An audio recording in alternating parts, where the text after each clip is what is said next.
Malaysia merupakan sebuah negara yang unik di pandangan mata dunia. Berdasarkan statistik, kumpulan terbesar rakyat Malaysia terdiri daripada 3 kaum utama, iaitu Melayu, Cina dan India. Sejak kemerdekaan, kerajaan telah melaksanakan pelbagai inisiatif dalam membantu meningkatkan sosioekonomi di kalangan Bumiputera. Antaranya, agenda Bumiputera telah membantu menaik taraf kehidupan Bumiputera dari segi pendapatan, pemilikan kekayaan dan juga mengurangkan ketidaksamarataan antara Bumiputera. Jika dilihat dari tahun 1970 sehingga 2019, pendapatan purata isi rumah Bumiputera telah berkembang dengan ketara dari RM172 ke RM7,091, iaitu 41 kali ganda.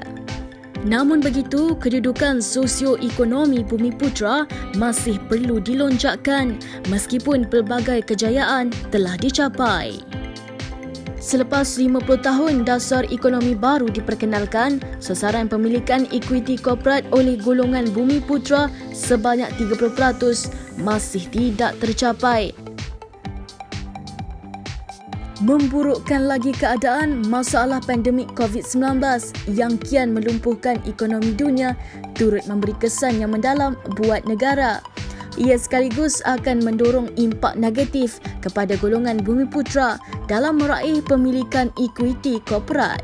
Unit Peneraju Agenda Bumiputera Teraju yang ditubuhkan pada tahun 2011 telah memikul tanggungjawab yang besar dalam memastikan agenda Bumiputera terus diperjuangkan. 6 bidang keutamaan yang menjadi teras utama tumpuan Teraju sejak penubuhannya telah dikenal pasti dalam meningkatkan sosioekonomi Bumiputera. Walau bagaimanapun, adakah penubuhan Teraju berjaya memberi impak kepada pembangunan Bumiputera secara keseluruhan? Bagi menjawab soalan itu, satu kajian empirikal terhadap kemampanan 6 bidang keutamaan yang menjadi tumpuan Teraju telah terlaksana. Berdasarkan kajian impak itu, terdapat 5 senario yang menjadi pemangkin dalam membolehkan unjuran pendapatan penengah bulanan Bumiputera sebanyak RM5,169 pada 2030 boleh tercapai. Dan senario-senario ini sejajar dengan hala tuju Teraju.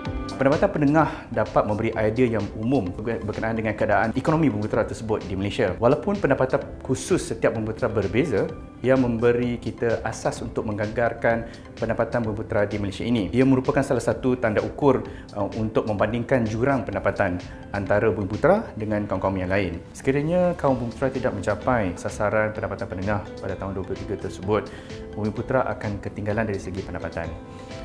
Ini akan menyebabkan kaum Bumiputera tidak dapat melangsungkan kehidupan mereka dengan secara yang sempurna berbanding dengan kaum-kaum yang lain. Disebabkan itu adalah amat kritikal bagi kaum Bumiputera cuba untuk mencapai sasaran untuk memastikan kaum Bumiputera dapat mengharungi kehidupan dengan amat stabil dan sempurna.